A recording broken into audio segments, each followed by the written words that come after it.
Dear കിച്ചണിലേക്ക് എല്ലാവർക്കും സ്വാഗതം. ഇന്ന് നമ്മൾ ചെയ്യുന്നത് ബോംബെ മിക്സ്ചറാണ്. ഇതെങ്ങനെ ചെയ്യാമെന്ന് നമുക്ക് നോക്കാം. അതിനായിട്ട് ഞാനിവിടെ ഒരു ബൗളിലേക്ക് 1 കപ്പ് അരിപ്പൊടി എടുത്തിട്ടുണ്ട്. നമ്മൾ അപ്പത്തിനെല്ലാം എടുക്കുന്ന അരിപ്പൊടിയാണിത്. 1/2 കപ്പ് കടലമാവ്. ഇത് നന്നായി ഒന്ന് മിക്സ് ചെയ്യാം. ഇതിനോടൊപ്പം ഞാനൊരു അല്പം മഞ്ഞൾപ്പൊടി കൂടി ചേർത്തിരുന്നു, ഒരു കളറിന് വേണ്ടിയിട്ടാണ്.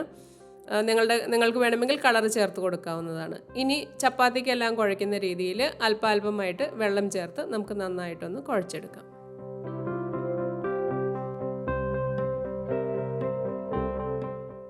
ഇപ്പോൾ ഞാൻ എല്ലാം നന്നായി കുഴച്ചെടുത്തിട്ടുണ്ട്. ഇനി നമുക്കിതൊരു 10 മിനിറ്റ് മാറ്റി വയ്ക്കാം. ഇപ്പോൾ 10 മിനിറ്റ് കഴിഞ്ഞിട്ടുണ്ട്. ഇനി നമുക്കിത് മോൾഡിലേക്ക് ഇട്ട് കൊടുത്ത് നമുക്ക് ഫ്രൈ ചെയ്തെടുക്കണം. അതിനായിട്ട് ഈ രീതിയിൽ ഒരു വലിയ ബോൾ ഞാൻ എടുത്തിട്ടുണ്ട്. ഈ മോൾഡ് ഞാൻ നന്നായിട്ടൊന്ന് എണ്ണ പുരട്ടിയിട്ടുണ്ട്. നന്നായി ആ സൈഡിലൊന്നും പറ്റി പിടിച്ചിരിക്കാതിരിക്കുന്നതിന് വേണ്ടിയിട്ടാണ്. തന്നെയല്ല, ഏറ്റവും ചെറിയ അച്ചാണ് ഞാൻ എടുത്തിരിക്കുന്നത്. ഇനി ഈ രീതിയിൽ ചെയ്ത് നോക്കുമ്പോൾ പൊട്ടിപ്പോകാതെയും കട്ട കെട്ടാതെയും കിട്ടുന്നുണ്ടെങ്കിൽ നമ്മുടെ പാകം കറക്റ്റാണെന്നാണ് അർത്ഥം. ഇനി ഇത് നമുക്ക് ചൂടായ എണ്ണയിലേക്കിട്ട് നന്നായി വറുത്ത് കോരാം.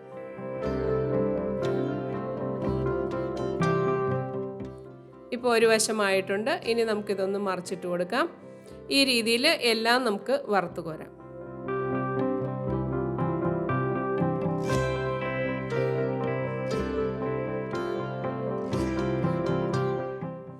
ഇനി ഞാൻ ആ മാവിൽ നിന്നും അല്പം മാറ്റിയതിന് ശേഷം അതിലേക്ക് കുറച്ചുകൂടി വെള്ളം ഒഴിച്ച് നമുക്ക് ബൂന്തി റെഡിയാക്കുന്നതിന് വേണ്ടിയിട്ടാണ് ഈ രീതിയിലുള്ള ഒരു കൺസിസ്റ്റൻസിയിൽ ആക്കിയെടുക്കാം.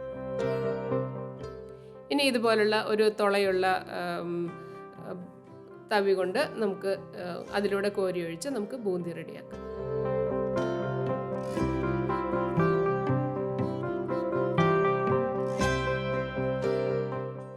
ബൂന്തിയെല്ലാം ഫ്രൈ ആയിട്ടുണ്ട്. അത് കോരി മാറ്റാം.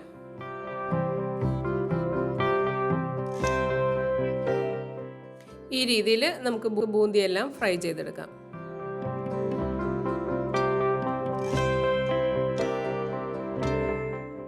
ഇത് നമ്മൾ ഫ്രൈ ചെയ്ത് വെച്ചിരുന്ന സേവാണ്. അതൊന്ന് പൊടിച്ചെടുക്കാം.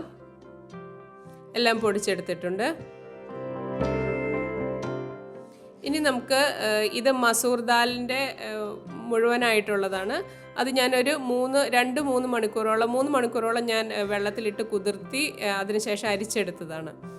ഇത് നമുക്ക് ചൂടായ എണ്ണയിലേക്ക് ഇട്ട് കൊടുത്ത് ഒരു മീഡിയം ഫ്ലെയിമിൽ വെച്ച് വേണം നമ്മളിത് ഫ്രൈ ചെയ്തെടുക്കാൻ.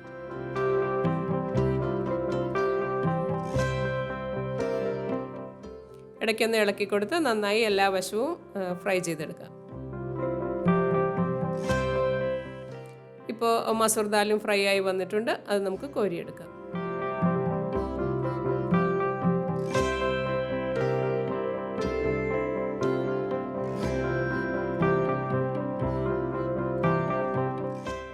ഇതെല്ലാം ഞാൻ കോരിയെടുത്തിട്ടുണ്ട്. ഇനി ഇത് നമുക്ക് മാറ്റി വയ്ക്കാം. ഇനി സേവ് പൊടിച്ചതിലേക്ക് നമുക്ക് ബൂന്തി ഇട്ട് കൊടുക്കാം. അതിനോടൊപ്പം നമ്മൾ ഫ്രൈ ചെയ്ത് വെച്ചിരുന്ന മസൂർ ദാലും ഇട്ട് കൊടുക്കാം. ഇനി ഇതിന് ടേസ്റ്റ് കൊടുക്കുന്നത് ബ്ലാക്ക് സോൾട്ടാണ്. അത് വളരെ കുറച്ച് മാത്രം നമ്മൾ ഇട്ട് കൊടുത്താൽ മതി. ഒരു 1/2 ടീസ്പൂൺ തന്നെ വേണ്ട. നമ്മുടെ ടേസ്റ്റ് ചെയ്തതിന് ശേഷം ഉപ്പ് നോക്കി കൂടുതൽ ആവശ്യമുണ്ടെങ്കിൽ മാത്രം ഇട്ട് കൊടുത്താൽ മതി. ഈ മിക്സ്ചറിന് ടേസ്റ്റ് കൊടുക്കുന്നത് ഈ ബ്ലാക്ക് സോൾട്ടാണ്. ഇതിന് ബ്ലാക്ക് സോൾട്ട് തന്നെ ഇട്ടാലാണ് ആ ടേസ്റ്റ് കറക്റ്റ് കിട്ടുകയുള്ളൂ. Thank you.